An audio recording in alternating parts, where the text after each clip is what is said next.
We're back. We made it another week somehow. I feel like I say that every single time we start one of these shows, but it's worth noting every time. It really feels like that's worth noting. I'm Daniel. I'm Scott. I'm Gailey. We're back with another week of the worst year of our lives, WCW Nitro in the year 2000. This week, it is February 14th, 2000, emanating from the Nassau Coliseum in Uniondale, New York. It's Galentine's Day. Just us gals having our own little party. Yes. And on the subject of New York, if you were to ask, that was part of the big opening of this show. They made a big deal of being in New York, the biggest city in the world, metropolitan area in the world. But showing shots of Manhattan. Yes, for sure. And they did eventually, once they brought us into the arena, we're sort of like, oh, okay, we're at the Nassau Coliseum, guys. But initially, they're kind of trying to pull the wool over our eyes a little bit. So this was an eventful show. It's a bad show. It was a really bad show. It's also a long show. I guess it was a 3-hour show.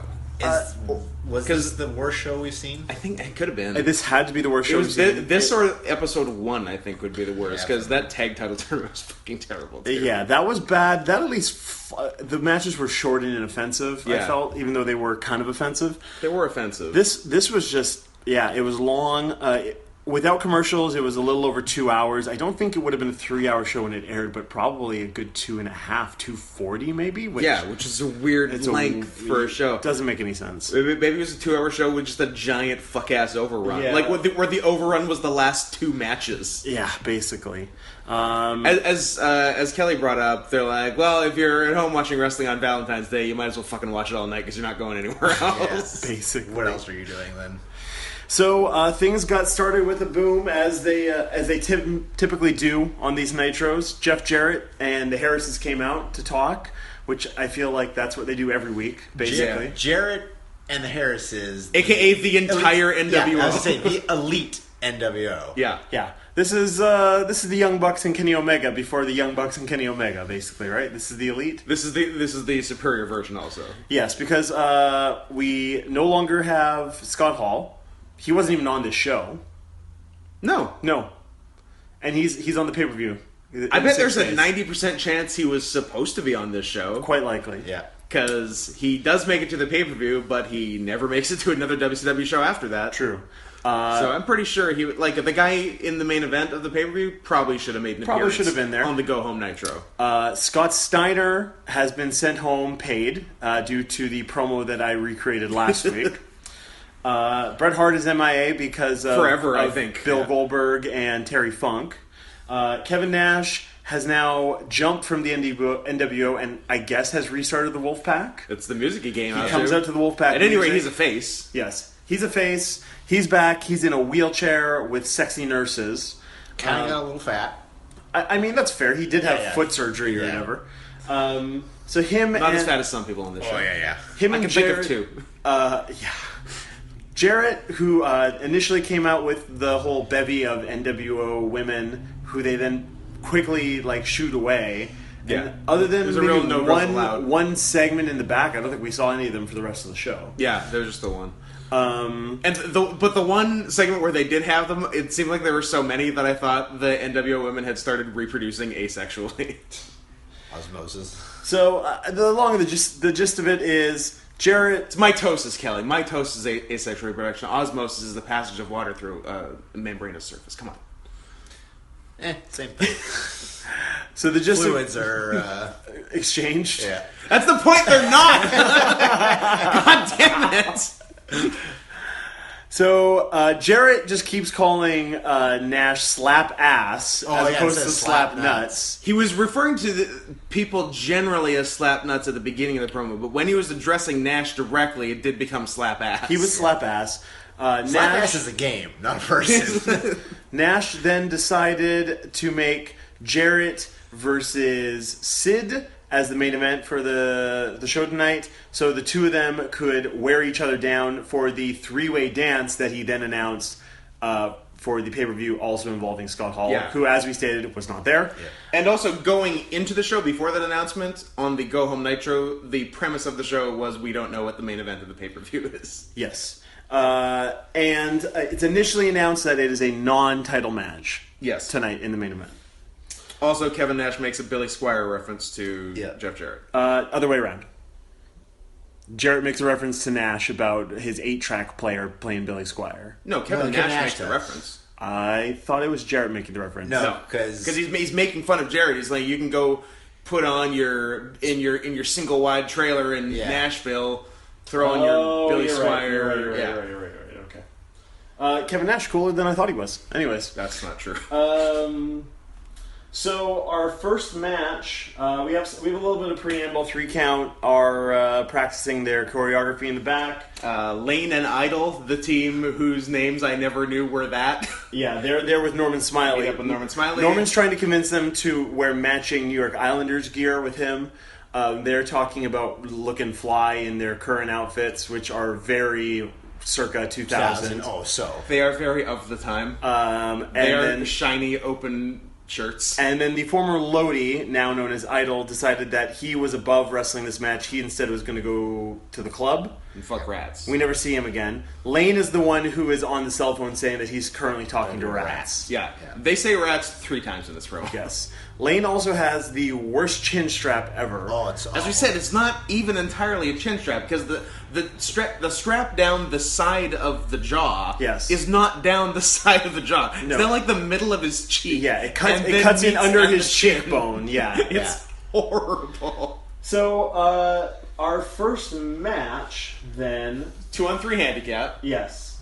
3 count versus Norman Smiley And Lane. and Lane. Yes. Lenny Lane, who sucks, for the Well, record. He's bad wrestler. He's awful. He's not a good wrestler. He's bottom 2 wrestlers in this match. Yes. Does do bottom 1 in this match. Evan Courageous also sucks. He was better than Lane in this match. No, Evan's better than Lane for sure. Alright. Lane, there's a dive. Shannon Moore sucked in this match. Shannon Moore did suck in this match. Everyone kind of sucked except for Shannon Moore Norman. had horrible punches. Norman wasn't even really that good because he was wearing, in addition to the aforementioned New York Goalie Islanders pads. jersey, he's wearing goalie so he couldn't pads. fucking move. But he does take them off at some point. Yeah. So yeah, there's a bunch of dives. Lane attempts to do what's essentially an air hoovy somersault off of Shane Helms' back. Onto 2 people. onto Shannon Moore, Norman and Shannon. Smiley. Yes, and he undershoots both of them. Oh, and yeah. flatbacks it. Dives. Yeah, flatbacks on the floor. Goes to heaven. Then- his soul leaves his body. Helms does a dive. Courageous does a dive. All to zero reaction from the crowd. Nobody cared. No. They kind of fuck around. Miss Hancock comes out. She was on commentary saying Lane and Idol should have never left her. Yeah. And then Which is probably correct. attempts to make a statement by getting them to play her music. She jumps up on the table, lets her hair down, and proceeds And to... it turns out she's pretty! Thanks, Freddie Prinze Jr. Can you believe it? So she proceeds She's a real to Rachel Lee Cook. kind of go-go dance, I guess, I was saying on go-go the dance. on the table. Shaking her assets. and- For what's clearly supposed to be a distraction finish, Yes. but no one is distracted by it for a really long time. Kudos to those guys. Yeah. Real professionals. They just continued to do their match while the camera's focused on her. Yeah. Eventually, Lane gets powdered to the floor. That's when he gets distracted. Yeah. But it really leads to nothing because she leaves. She leaves. Norman gets I don't know, a Shannon Moore or a Shane Helms or an Evan Courageous. I can't remember which one. In a chicken wing for like a long it's time. Evan Courageous. Yeah. Lil Nate Yeah. is still distracted by Stacy for a long time. Then Yes. eventually looks down and is like, "Oh, you submit." Yeah, you've been tapping all this time. You've been tapping for a long time. So we're building to Norman taking on all 3 of them at the pay-per-view. Doing nothing but beating them. So far, he's had 3 singles matches and now this 3-on-2 handicap. He has beaten them with his finish every single time. Yep. Norman Conquest. Yeah. Next up was what for most of the show was the best match of the night. Sure.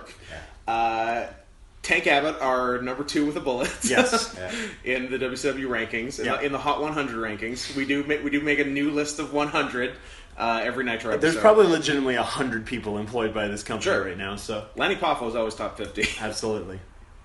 Versus Rick Fuller. Yeah, a New Japan Pro Wrestling. Mid 2000 tour doer for Yep. some reason. Yep. Veteran of 2003 New Japan, Rick Fuller. This goes 30 seconds, generously maybe? Yeah, 30-40. Ric Flair, a huge man, wearing a loose singlet. Yes. Which begs the question, what size is that singlet? Or maybe he lost weight. Who was that singlet for? Was it for a fatter Ric Flair, perhaps? This is possible. But it said something on his tights, too. Or on the Fuller effect. Yeah, Fuller effect. I'm like, you not on that singlet. No, he did not have the Fuller effect on that singlet. Tank manages to get him in like an over-the-shoulder lift and slams him down pretty good. Like a big like lifting double leg thing. And then follows up with his punch, punch, and that's... And go ahead. Proceeds to leave the ring before the knockout has even been like registered. Knows it's a KO. Yeah. I mean, what if he gets counted out, though? No. He doesn't care. I guess not. It's Tank. As they said in the promo, it's more about putting the guy in the hospital than wins and losses. This is true. There is a promo later on where they're setting up the big Tank versus Big Al match for Super Brawl in 6 days, which, go out of your way to watch the match. Maybe my favorite match from WCW in 2000. If you watch one match from Super Brawl, certainly let it be that one. Absolutely. Or Big T versus Booker T.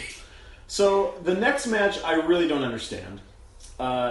Billy Kidman and Vampiro versus La Parka and the artist formerly known as Prince Iaukea, or as he was known back in the day, Tafka Pappy. Tafka Pappy. Tafka Pappy. Very true. I'll tell you exactly what's going on in this match. It makes perfect sense. Kidman and Vampiro have an adversarial and yet respectful relationship. Sure. They have had some singles. They have traded some wins. Sure. And they are not above teaming with each other because they're good. Because they're good guys. Because they're good guys. They're both baby faces, as they say in the vernacular of the pro wrestling. Sure. And Prince Iaukea and La Parka is on his way on Thunder to compete in the semifinals of the Cruiserweight title tournament, which we have seen almost nothing of. Yes. Which he, spoiler, will win and go to the finals of at the pay-per-view against Lash LaRue. Yes. And La Parka is a gentleman. There you go. La Parka's awesome. Yeah. It's a big surprise. I liked his gear in this. Yeah, it was good. It was more white than usual. Yeah. Yes. But not the all-white crazy thing that he bleeds in like the 2000s in Mexico. Yes. La Parka and Vampiro, shocker, worked pretty well together, actually. Yeah.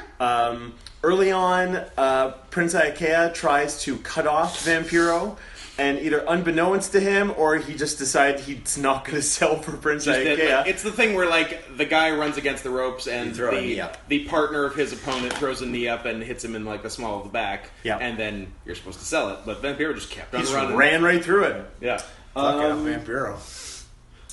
A short minute afterwards, I think Vampiro hits like a spinning heel kick to La Parka, who bails out of the ring on it and his head. Fucking dies. Oh yeah, falls backwards between the first and second rope. He sticks his butt out between the first and second rope, and then just keeps going and falls on his head. Yep. Kind of like the bump that AJ used to take off of Joe's kick. Yes, exactly. Yeah, although like a nicer like old man falling out of bed version of that. Yeah. Than the violent getting kicked in the chest version of that. Yeah, he just did it all himself. It was that bump without Joe. Yeah, so Vampiro basically, they get a little bit of heat on Vampiro. Vampiro, they get heat on Vampiro. Yeah. He makes his own comeback. Yeah. Makes a hot tag to Billy Kidman. Yes. And leaves. Yes. Yeah. Nothing bad happened. No. They were fine. Yep. They just left. Yep. And then, because Tafka Pappy's on his way to the finals, he gets to beat Kidman in the 2-on-1. With the jumping off the second rope DDT, which I thought, when hit properly, was kind of a cool move back in the day. Yep. And this looked okay. Kidman took it good. Yep. Kidman took it well. In kind of a throwaway, but not really, Kevin Nash is just on the phone, and... whoever he's talking to is just like, oh yeah, Sid and Jarrett, that match I made earlier. Okay, it's for Jarrett's title now. I don't know. That's the tease. In this thing, they just say it's a title match, That's right. And then later they say, "Ha it's Jarrett's title." Gotcha. Fair enough. Gotcha. Well, then there's this fucking shit with the Mamalukes in the wedding. The Mamalukes attend a wedding reception in the arena, backstage in a tent at the arena. This is like a show-long storyline that goes on forever. Yeah. So one of their sisters, I guess, is getting married. Sure. Then their mom's there, aunts, uncles, cousins, etc. Lots of stereotypical Italian stuff. Hey, Pasta. Everyone's doing Mob an dice claim. mentality. Johnny the Bull not wanting to eat the pasta because he's watching his carbs and he's wanting his protein, but his grandma's like, to protect his hey, urethra. you gotta eat this stuff. If only he could protect his urethra. We still got that to come in about 6 months, I Very think. exciting. Carbs protect urethra. Yes. So yeah, that's kind of like a running thing throughout. Yeah, they do a few of them. We Yeah. don't need to mention again because nothing happens till the end of it. Yes. Next up, we Women's have- division. Women's division is back with a bang. Oklahoma, that piece of shit Ed Ferrara. He brings out. We have Mona, the former Miss Madness, the future Molly Holly. Wrestling in a gown and bare feet. Yes, although she did take off the gown, bottom yeah. half. Of But the yes, gown. it became a becomes kind of shorter a little dress thing, yeah. yeah. Taking on the debuting Monster Ripper, Rhonda Singh. Who is, I don't know, 50? She was in her late 30s, actually. She wasn't Yeah. that old, but she only died when she was 41. So. Oh, yeah. Oh, She just debuted really young. She did debut really young. Because this is her, in fact, 21st year in the business. Yep. They had a pretty okay match. Yeah, it was just like big versus small Yeah, stuff. Molly It was had fine. some good fire. There was one odd thing where Mona just like straight up Irish whipped her, and Yeah. like normally when you do that, the big person always reverses, but Well, just took the whip. also, Oklahoma came out and Yes. said that, like, Oh, and because he still. We all assumed that the feud with Medusa ended when after they had their cruiserweight title match. Apparently, it's still going. Yes. So he has found a good job for Medusa in the women's division, which is a referee. Yes. So he makes her a special ref for and this match. she, like, is just compliant. She's just like, Yeah, all right, like, whatever. The story is she's being punished. Yes. But she didn't care. No. So She was pretty, like, nonplussed. Just like, Yeah. okay, here I am, I guess. Yeah. And initially, there was a spot where she kind of missed a near fall that Molly or Mona was going for. yeah, And we're it like, seemed like she was. playing heel. Yeah, but she wasn't. She just forgot. She was just doing a bad job of refereeing. Yeah. very Kimberly Page. Very Kimberly Page. Oh, she was infinitely better than Kimberly. We Page are as a still, referee. we are, as far as thumbs up or thumbs down, we are 0 for 2 on female special refs. Sure. But Kimberly Page was way worse in that match between Buff and Yes. DDP a few weeks back. Yeah. So, Molly does a couple, she does a top rope drop kick, she does a springboard cross body. Yeah, I wasn't expecting that. Barefoot, no less. And then there's just a shitty fuck finish. Here's what I wrote. Yes. Oklahoma tries to cheat. Yes. Medusa kicks him. Yes. Singh punches Medusa. Yes. Oklahoma counts the pin. Yes. Seems end. legit. Sure. Yeah, and even That's what happened. it's funny because the I guess the timekeeper, they don't play the music initially. They don't ring the bell initially. Because not a ref Yes. counted the pin. Yes, but then he gets in there, raises her arms, and it's like, Well, this seems pretty official. he raised her arm. Let's ring the bell What more can we do? and play her music. And what was her music, Kelly? By the way, Rhonda Singh's music.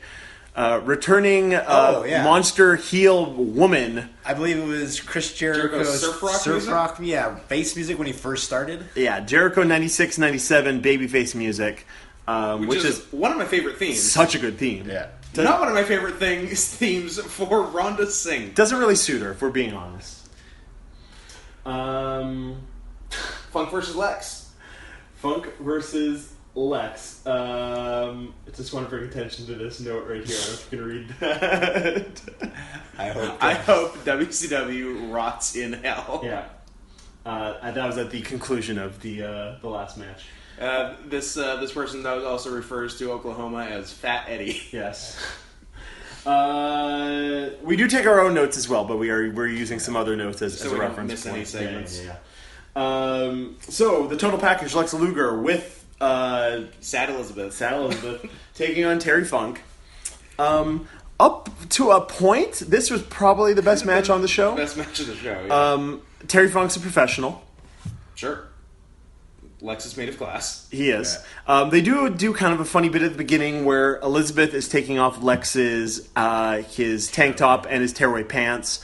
She takes off the top. She's about to take off the pants. Terry Funk sneaks up behind, rips off his pants, kind of crotches him a little bit in the process, Luger turns around, gets punched in the face. Yeah, which is exactly what I wanted to happen. And- I was yeah. very satisfied when it did. We noticed, and there's a note here that Funk with a horrible running clothesline.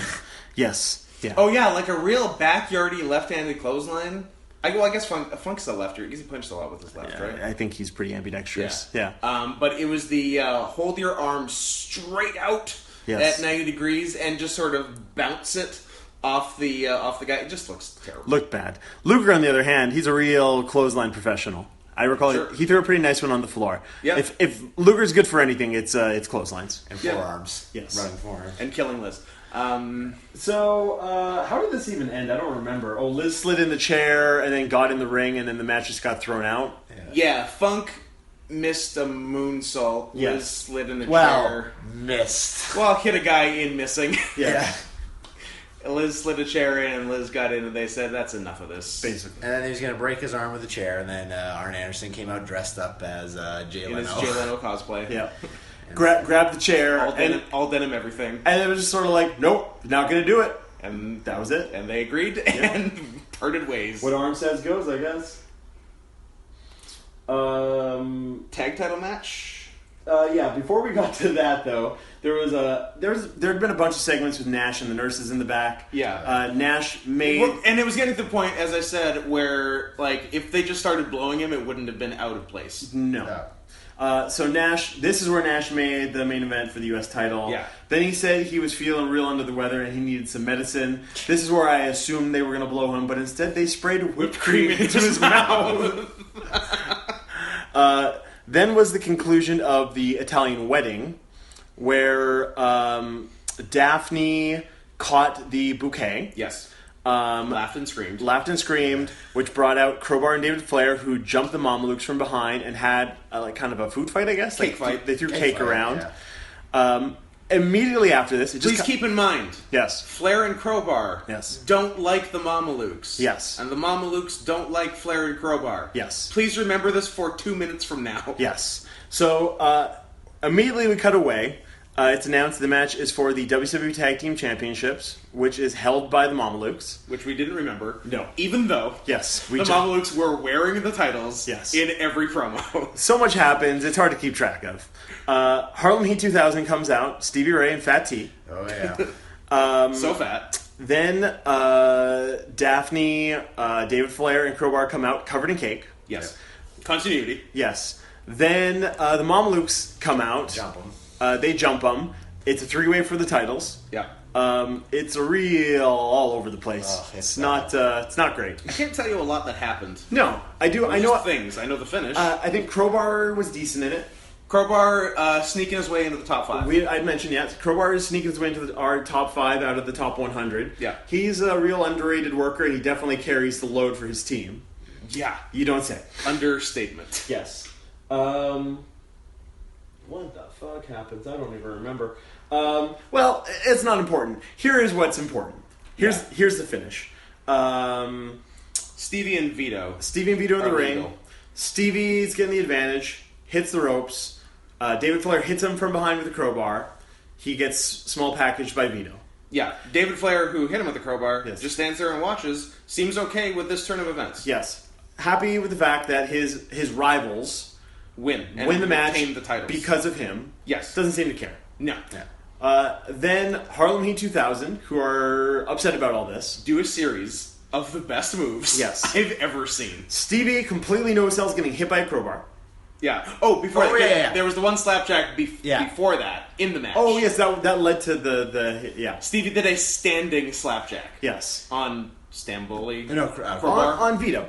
Vito. Crowbar. Okay. Oh, was it on Crowbar? on It was on Crowbar, Crowbar, okay. yeah. The slapjack, of course, being Stevie Ray's finisher at the time, which was basically a pedigree setup where he would lift Where the you guy lift up. more. Yeah. Yeah. Lift the guy into the air like you're going to double arm suplex him, but then land him flat on Yeah. his stomach. So he did the first part normal. Yes. But instead Then of he didn't jumping drop to to his his knees, knees. he just kind of He did squatted. he did a squat. Yeah. And then looked real pleased with himself. I was just like, ta-da. Yes. That was not the case, however, when That was only that was the 4th best move from a double underhook that happened in Yeah. this match. Yes. So post-match, Harlem Heat 2000 are pissed that they got screwed out of the titles. So they proceed to do the following. Stevie Ray goes to give the slapjack to Disco. Big T steps in. Big T steps in, decides, I'm gonna help. we're going to spike this shit. We are gonna spike this shit. How do you can't spike a pedigree? You can't spike a faceplant. No. So, not a faceplant. Drop him on his head. Yeah. Lifted him up for the slapjack, and then as Stevie is dropping to his knees, Big T Just pushes down, Straight and down. Disco just goes straight to his head. Give him a spike Triple H on champagne. Yeah, not quite Marty Garner level of Yeah. gross, but approaching. Yeah.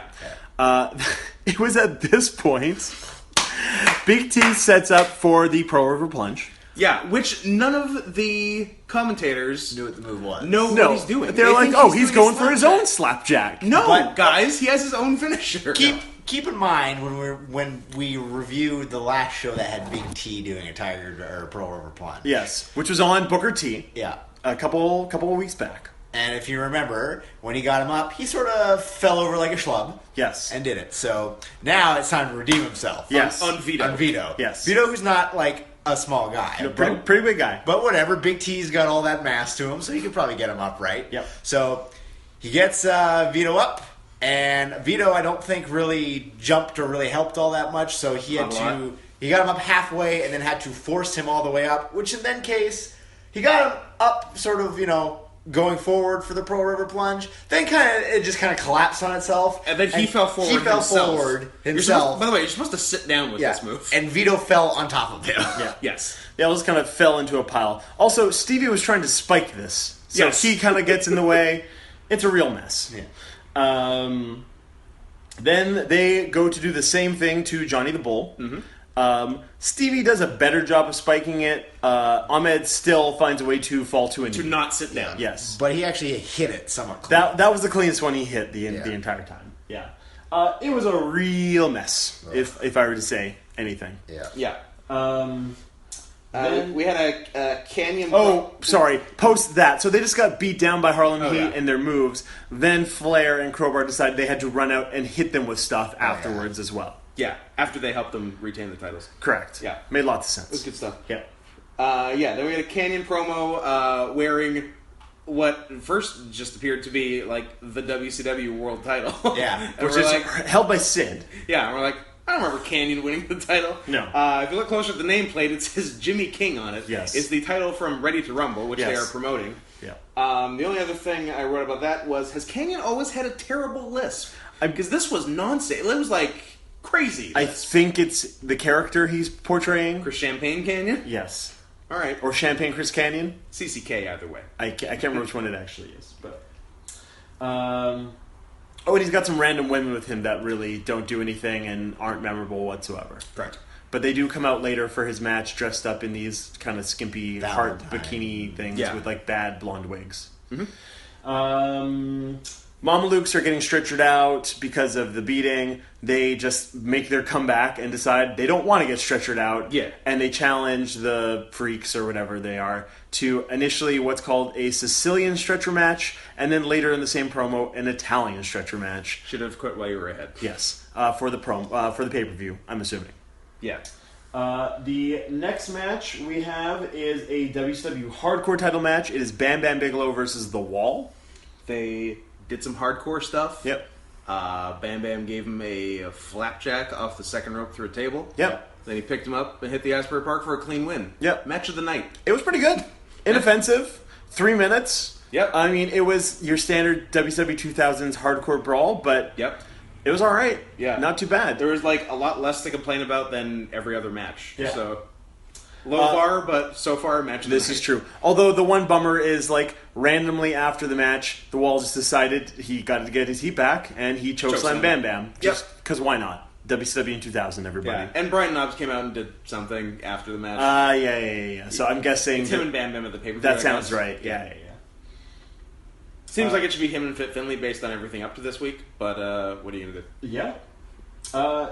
Next up, we have the aforementioned Chris Kanyon taking on Dustin Rhodes. Second fattest guy on the show. Yes, who the only time up to this point we've seen him is in PSAs. recaps from Thunder and Don't Try This at Home PSAs. Yeah. So it was exciting to see him in his leather pants. Yes. And like Moulin Rouge vest. Moulin Rouge two-tone vest. Yes. They actually had a pretty decent match. It was fine. It wasn't too bad. Yeah. If you could take both guys at their best, it'd be a great match. Yeah. Okay, Yeah. so This is not their best. No. one of the things we were confused in this match was Canyon chasing the ref. But Yeah. the ref took the chair from him. That's why he chased him. Yeah, Sure. I guess Canyon was going to use a chair. The ref took it away. Canyon chases the ref. him, and the ref runs away instead of being like, "Yo, I'm the ref. I will disqualify you if you touch me." Yeah. But they use it as a spot where Canyon is so caught up chasing the ref that he gets jumped with a clothesline by Dustin. Yeah. It makes no sense. Dustin, who's the babyface. Dustin's a babyface. Yeah, that's like a heel spot you do with your manager. Yeah. All right. But the other way around. Yeah. I'm just thinking about 98 Canyon versus 2013 Goldust. That's a fucking good match. That would be really good, actually. The finish of this is something we don't remember Dustin Rhodes ever doing. This begins a small segment of the show where people use finishers that we've never seen before. Yes. In back-to-back matches. Yes. So Dustin wins this with, if you combined a Bossman Slam with a Choke Slam. Basically. Yeah. It's like a lifting, elevated bossman slam. Yeah. It looked pretty good. It looked fine. Yeah. I just wasn't expecting, first, that move to exist. Yes. And secondly, him to win with it. Correct. Yeah. But here we are. Way to go, Dustin. You're fatting on drugs. This is true. What was? Didn't he have a gimmick after Goldust? Black Ring. Well, yes, but it was still in WWF where he was like. WCW. No, I think he was still in WWF when he had this one. It was like he was like a hardcore Christian. Yes. Yes, yeah. What was that? It was That the was- artist formerly known as Goldust. It was after the artist formerly known as Goldust, when he went to Dustin Runnels. Yes. And And he repented for the artist formerly known as Goldust. and feuded with Val Venus because he's a sinner. a sex purveyor. A heathen. A heathen. Yes. Yeah. Okay. Yeah, that happened. That was in mid 98. Yeah. It's happening right now on the last year on on the Brian and Vinny recaps. I remember them doing in the summer of 1998 on Raw. Yes. Yeah, the terrible cover, but anyways, Smooth. good on you. So back to the subject of guys finishing with things you don't remember them finishing with. Booker T, who is actually just Booker. Yeah. Although the announcers forget and just keep calling him Booker T. Yeah. And then eventually halfway through they're like, oh, I guess we're not supposed to call him this. Takes on the Demon. In a special main event. Yes. The Demon's got some real pretty streaks in his hair. Yeah. And Look real cool. I guess, yeah. They was this match 90 seconds maybe? Short. It was Yeah, real real short. short. They I don't didn't do remember much. much of anything. And then Booker T just finished him Wins with his finisher, the Spine Buster. Well, Yes. they call it the 110th Street Slam. Okay, that actually rings a bell. I remember hearing that. Yeah, I guess that was what Maybe that he was did called. use this for a little while right now. Yeah. Yeah. Booker likes to change it up, gets a lot of things Does over. like to change it up. Yep. But yeah, no bookend, no... Oh, he did the sidekick. Yes. He did the sidekick and then the Spine Buster. Yes. Yeah. Harlem sidekick, No the Mr. scissor Drop kick. Yeah. Definitely no Harlem hangover because he had No, been. that's almost phased out by this point. I think it's pretty much phased out after he was killing people in '98 with Yeah. it. So, or forever with it. Forever. We're on to our first of two special main events. Michael Buffer introduces Hulk Hogan and Ric Flair. Yep. This was fine, I guess. It was Hogan's first match since October. Yep. Flair's the heel, Hogan's the babyface. Hogan basically no sells. Hogan everything. sells absolutely nothing Yes. besides low blows Yep. and foreign object shots. Yep. Those are the only things he sells. Did He he does have not them sell chops, does not sell moves. Did you have him in the figure four? Had him in the figure four, just got up from Yeah. it. Yeah.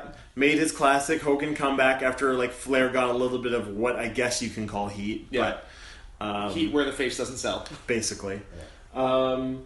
This ends up with a real fuck ton of things going on, people running in. Lex runs in. Flair bumps Hogan with an object. He's going to pin him, but then Jimmy Hart runs in to stop the referee from counting the pin because Hogan unfairly got hit with an object.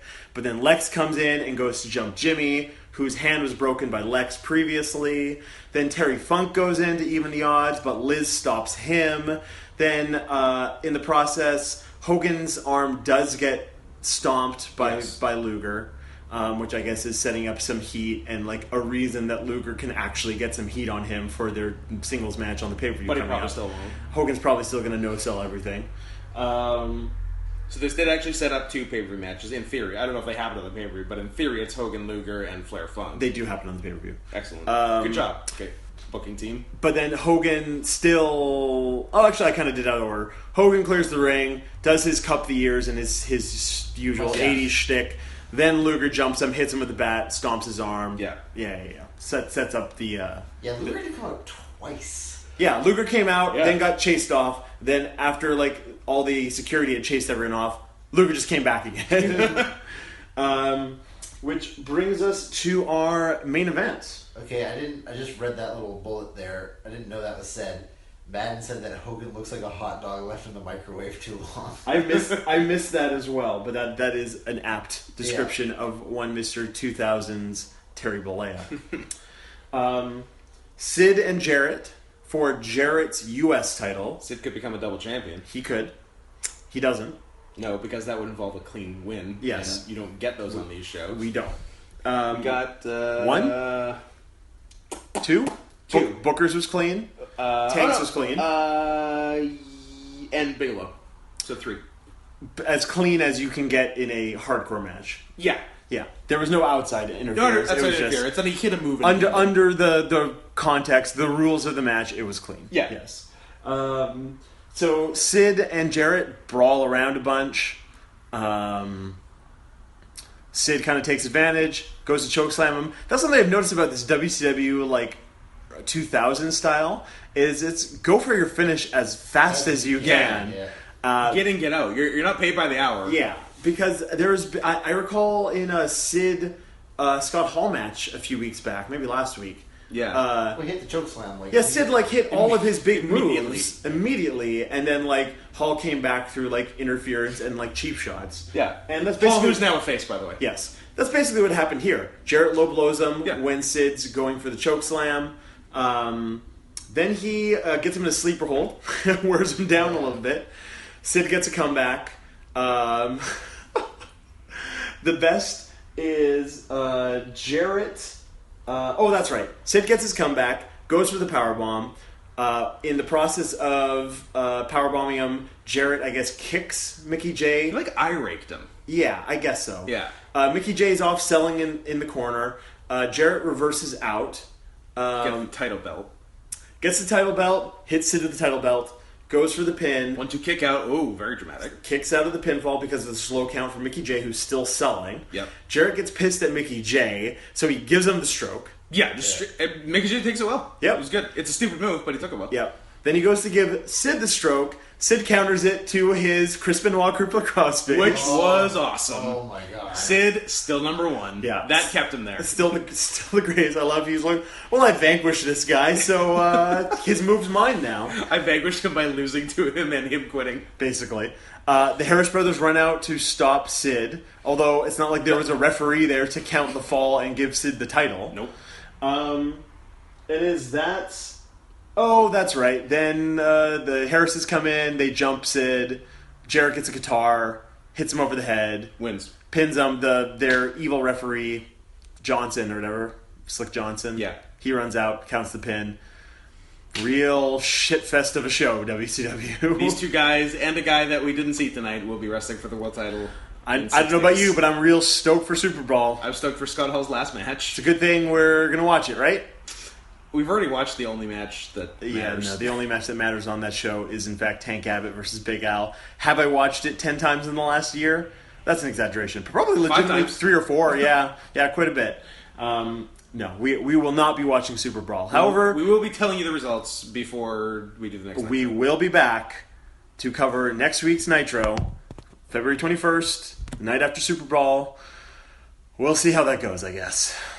Spoiler, pretty well.